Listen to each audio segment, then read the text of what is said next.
नमस्कार बच्चों, हमारे YouTube चैनल स्काई मेंटर में आप लोगों का स्वागत है। आज हम लोग हिंदी की पाठ्य पुस्तक भाषा सेतु भाग 6 के पाठ 7 के फिर क्या होगा उसके बाद शीर्षक कविता के बारे में पढ़ेंगे। इसके कवि बालकृष्ण राव जी हैं।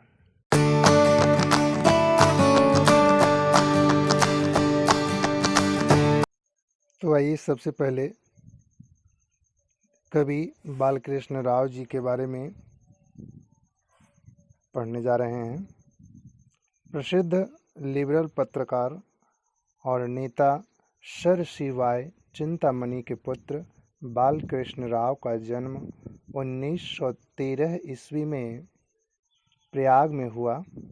16 वर्ष तक भारतीय सिविल सर्विस में कार्य करके 1954 में नौकरी से त्याग पत्र दे दिया। उसके पश्चात लीडर अखबार से संबद्ध रहे तथा स्वतंत्र पत्रकारिता रहे। कादम्बिनी पत्रिका का संपादन किया तथा आकाशवाणी के निदेशक रहे। प्रयोगवादी नई कविता के विकास में इनका योगदान है। ये किसी वाद या संप्रदाय के बंधन में न पड़ने वाले एक स्वतंत्र चेता कवि थे। प्रतिभा उनका जन्मजात गुण था और सुरुचि उनका व्यक्तित्व। उनके अंतःकरण में भारतीय संस्कृति की अजस्र धारा प्रवाहित थी। श्री बालकृष्ण राव की रचनाएं इस बात का प्रमाण है कि वे सहज प्रतिभा संपन्न कवि थे और इसी कारण वे अपना एक विशेष स्थान बनाने में सफल रहे। इनकी प्रमुख काव्य कृतियाँ हैं कौमुदी, कवि की छवि, आभास, रात बीती तथा हमारी राह आदि।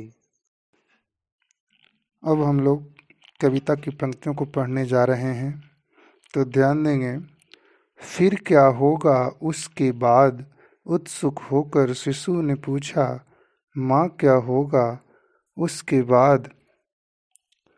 प्रस्तुत काव्य पंक्तियों के माध्यम से कवि यह कह रहे हैं कि एक बार अचानक एक नन्हे से शिशु ने अपनी माँ से बड़े उत्सुकता के साथ एक प्रश्न पूछा, माँ फिर क्या होगा उसके बाद। आगे की इन पंक्तियों में ध्यान देंगे।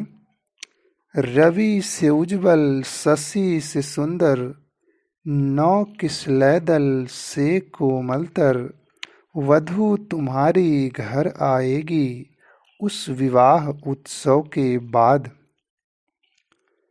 प्रस्तुत काव्य पंक्तियों के माध्यम से कवि यह कह रहे हैं कि उस नन्हे से शिशु की माँ उसके प्रश्न के उत्तर देती हुई यह कहती है कि जब तुम बड़ा हो जाएगा तो तुम्हारा विवाह होगा और उस विवाह उत्सव के बाद रवि से भी उज्ज्वल यानी प्रकाशवान, शशि यानी चंद्रमा से भी सुंदर और वृक्ष के नए नए कोमल पत्तों के दल से भी कोमलतर यानी कोमल, वधू यानी दुल्हन तुम्हारी घर आएगी। आगे की इन पंक्तियों में ध्यान देंगे। पल भर मुख पर स्मित की रेखा, खेल गई फिर माँ ने देखा, कर गंभीर मुखाकृति शिशु ने फिर पूछा माँ उसके बाद।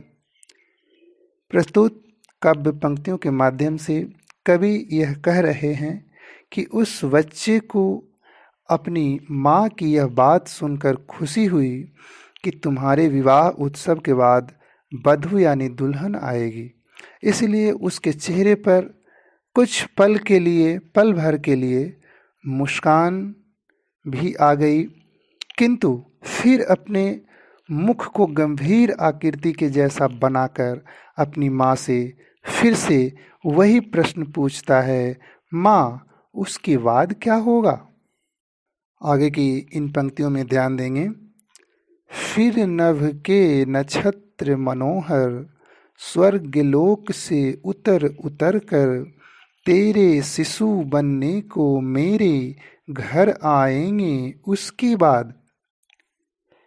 प्रस्तुत काव्य पंक्तियों के माध्यम से कवि यह कह रहे हैं कि उस बालक के दूसरे प्रश्न के उत्तर में उसकी माँ यह कहती है कि उसके बाद नभ के नक्षत्र यानी तारे से भी मनोहर यानी मन को हरने वाला स्वर्ग लोक से उतर उतर कर तेरे शिशु बनने के लिए मेरे घर में एक नन्हा सा एवं प्यारा सा शिशु का आगमन होगा।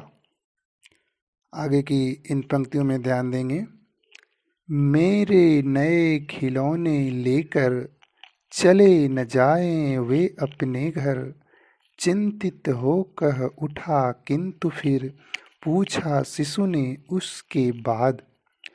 प्रस्तुत काव्य पंक्तियों के माध्यम से कवि यह कह रहे हैं कि उस बालक को अपनी माँ की बात सुनकर उसे लगा कि कहीं वह नन्हा सा शिशु मेरे नए नए खिलौने लेकर अपने घर तो नहीं चला जाएगा।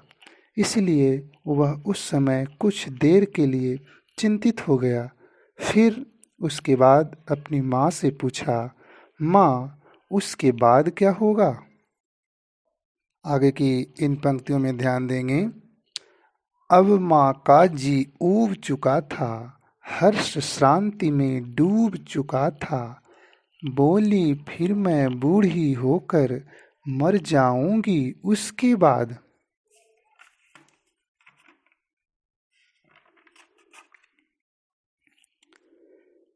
प्रस्तुत काव्य पंक्तियों के माध्यम से कवि यह कह रहे हैं कि शिशुओं की बाल सुलभ जिज्ञासा कभी शांत नहीं होती। हर उत्तर में से वो एक नया प्रश्न खोज निकालते हैं। इसी कारण उस बच्चे की माँ उसके प्रश्न का उत्तर देते देते थक जाती है एवं ऊब जाती है। इसलिए वह बालक के इस प्रश्न के उत्तर के रूप में कह देती है कि उसके बाद वह बूढ़ी होकर मर जाएगी। आगे की इन पंक्तियों में ध्यान देंगे। यह सुनकर भर आए लोचन, किंतु पोंछ कर उन्हें उसी क्षण, सहज कुतूहल से फिर शिशु ने पूछा माँ क्या उसके बाद। प्रस्तुत काव्य पंक्तियों के माध्यम से कवि यह कह रहे हैं कि जब वह बालक अपनी माँ की बूढ़ी होकर मरने की बात सुनता है तो वह बहुत दुखी हो जाता है। उसके आंखों में आंसू भर आते हैं, पर वो तुरंत उस दुख को भूलकर अपनी माँ से दोबारा प्रश्न कर बैठता है कि उसके बाद फिर क्या होगा। इस प्रकार बालक के मन की जिज्ञासा कुछ ही क्षणों में दुख को उसके मन से निकाल देती है। आगे की इन पंक्तियों में ध्यान देंगे। कवि को बालक ने सिखलाया, सुख दुख हैं पल भर की माया, है अनंत का तत्व प्रश्न यह, फिर क्या होगा उसके बाद। प्रस्तुत काव्य पंक्तियों के माध्यम से कवि यह कह रहे हैं कि जिस तरह बालक के मन जिज्ञासा ने उसके सुख दुख पर विजय प्राप्त कर ली, उससे कवि ने यह सीखा कि मनुष्य के जीवन में सुख दुख बस पल भर के लिए होते हैं। वो हमारे जीवन में आते जाते रहते हैं। इसलिए मनुष्य को दोनों परिस्थितियों को अपने मन से जल्द निकाल देना चाहिए। किंतु मनुष्य की मृत्यु के बाद क्या होगा, यह संसार का ऐसा तात्विक एवं सात्विक प्रश्न है जिसका उत्तर नहीं मिला, यानी आज तक नहीं मिला।